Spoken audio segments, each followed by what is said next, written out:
half of the baseball season technically underway tonight. St. Louis and Chicago. We got a standalone game, as they say.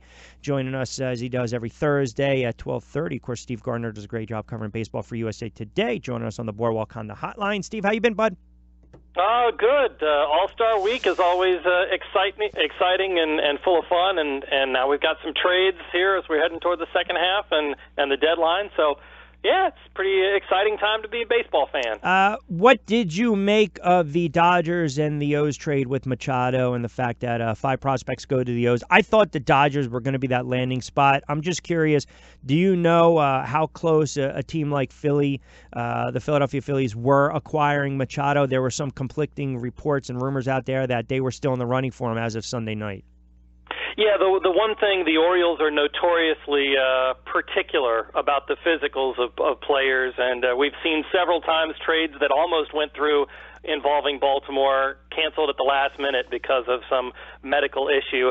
That's why it took a little bit longer, but no, I think it was clearly, the Dodgers were willing to pay up. I don't know if the Phillies or the Brewers, who apparently were the other 2 finalists in the Derby, were going that far. And I think, too, the Dodgers offered quantity. And for an Orioles farm system that is probably one of, if not the worst in baseball right now, they kind of needed the extra prospects in the deal, more so maybe than the quality that perhaps the Phillies or the Brewers could have offered them.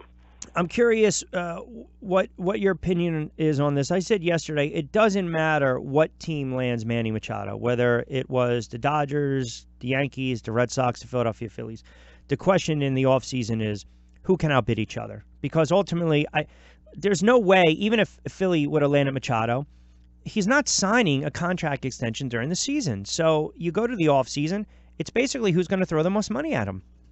Exactly, and he's been eyeing this for a long time. This is the big free agent class with Bryce Harper and Machado at the top of it. So yeah, I mean there are going to be teams, and there have been teams that have kind of restrained some of their spending over the last year or two, so that they'd have money to go after Machado or Harper this off season. So yeah, there's no way he's going to sign anything in season. And really, I don't know that unless he wins a World Series with the Dodgers, that it makes any difference. There's no way, I don't think, the Dodgers even look to re-sign him because they've got Corey Seager coming back next year, and Machado wants to play shortstop. It's an excellent point. And listen, in the final walk year of a contract, 315, 24 homers, 64 ribbies. I mean, listen, he's worth the price of admission. He's going to command a ton of money. Now, I don't know if you heard this. So when we had the conversation, I think it was 2 weeks ago, I asked you if the Nationals were actually even contemplating, entertaining the thought of Bryce Harper, trading Bryce Harper. And I'm going to ask you this. Has your opinion changed on that, first of all? No. Okay. I still think that he will be a National throughout the entire season. Do you think he will be a National for the rest of his career? That is a much more open question, and more than likely, I'll tell you what, Rich, the development of Juan Soto this year and his rapid rise to a very good major league player, I think gives the Nationals a little bit of a cushion if Harper doesn't still sign here, because they've got other guys. Anthony Rendon is going to be a free agent in a couple of years, so he's going to be the next guy that they have to worry about. So there are a lot of players that that can help pick up the slack if Bryce Harper is not there next season.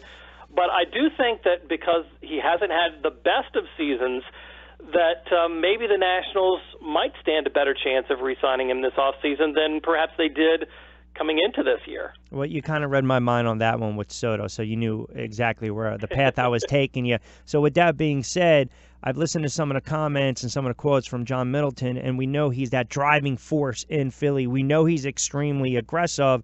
Can you see the Phillies in the offseason or even down the road making a pitch, making a play for Machado, making a pitch, making a play for Harper, and spending a boatload of cash and money to get those guys? I certainly can, and there's a spot there in the Philly outfield that's ready-made for Bryce Harper, and it works really nicely. The Phillies have money to spend, and if they're willing to do that, money does talk, and we've seen that so many times. in the past, and Bryce Harper is not immune to that. And I think he can be wooed by a team that really, really wants him and has the money to spend. Maybe more so than trying to pick the exact place he wants. If he wants to play with Chris Bryant with the Cubs, for instance, or something like that. So, yeah, I think I could see Philly making a really, really strong push for Harper, or possibly Manny Machado as well. That's not out of the question, especially if the Phillies have a good year this year, perhaps make the playoffs, a strong showing there. You see a team on the rise. Who wouldn't want to be jumping on that bandwagon? No, and listen, the way they've spent some money in the offseason with the likes of Santana and Arrieta, and if you get something in the second half, from Arrieta, it's almost like we talked about a midseason acquisition. Do you think, though, they're still in the play to solidify the bullpen a little more with maybe Hand? Britton's name has been out there, and at least try to add another bat, maybe Moustakas or an Adrian Beltre, because I gave out the numbers over the last month from Miguel Franco. He's played well, but as we talked about, he's just not in their plan. So where do you see the Phillies with the trade deadline right around the corner as far as upgrading their bullpen and maybe adding another bat? Yeah, bullpen is a big issue, I think, for the Phillies, and something that if they have designs on making the playoffs and maybe winning a round or two, that's where they need to look, especially.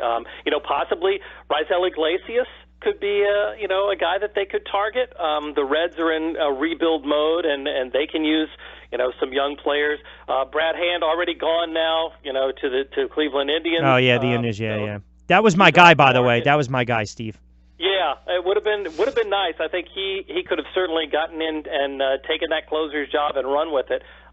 It's a pretty nice acquisition for anybody, but especially for a Cleveland team that had such a horrible bullpen. So, with him off the market, maybe you look at Zach Britton. I don't think the price would be too terribly high just because Britton hasn't done a whole lot this season. There are several closer types that are available, and even if it's not a closer, just somebody to help bolster the bullpen, I think would still help Philly and would be a move that they'd like to make. By the way, sneaky move. I think that move came down about a half an hour ago with the Indians and Brad Hand, because I've been preaching to the choir with him. And I mentioned this. It almost reminds me of that acquisition. Can almost, for any team, it reminds me of a guy like Andrew Miller. Yes.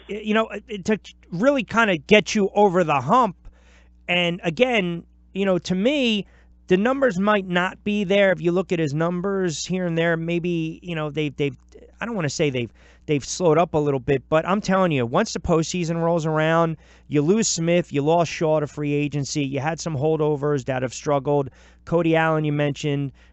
Miller's, I think his ERA has gone from 1.44 to 4.40, so he's been on the DL. Otero hasn't been pitching as well. He's given up 5-6 runs a game over the last month or so. So it's a big move for Cleveland too. It is. Yep, it helps them a lot. And as you said, Miller, something's not been right with Miller. Even when he tried to come back maybe a little bit too quickly, had to go back on the DL because he just couldn't get it done. And the thing with Hand is, he can do the same sorts of things that Miller can. He can go multiple innings. He did that before. And I think this is right. Over the last 2 years, there are only two pitchers that have a lower opponent's batting average than Brad Hand, and that's Max Scherzer and Chris Davinsky. So, you take that body of work, even though Hand has not been great lately, over the long haul here of a season and a half, he's been fantastic. So I like the move for Cleveland. All right, before I let you get out of here, what did you make of Manfred's comments regarding Mike Trout? I thought it was unfortunate, and, the commissioner has a lot of things on his mind, and there are a lot of things that he can do to improve the game, make the game better. Mike Trout is not one of those problems. Thank you. So, and there was just, I saw something the other day on Twitter about, Mike Trout loves to interact with fans. If you're at a ballpark, he'll be one of those guys that'll sign for hours and hours almost. It seems like he's a guy that doesn't really push himself.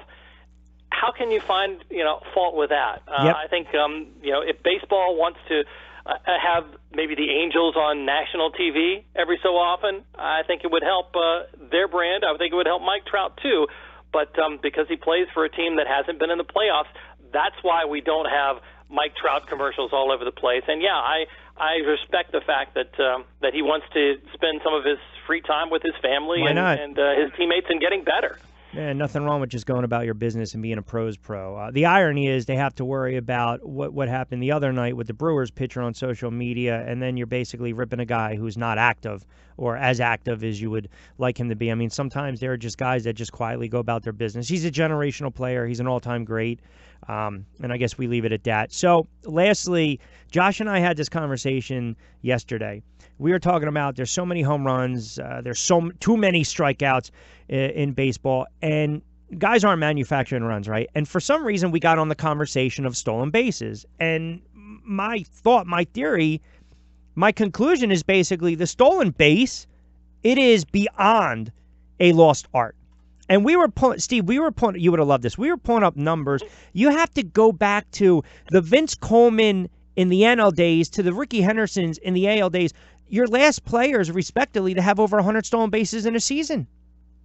Yeah, it is, and the reason why is because even the best base stealers, and I'm thinking, the Billy Hamiltons of the world, get caught maybe 15% of the time. You're not a great base stealer, maybe it's 20% of the time or 25% of the time. Those are outs on the bases that are potential runs you're just taking away. And when the home run is the way that people are scoring runs these days, you need 3 singles to put together. When a home run, boom, you get a run, and whoever else is on base.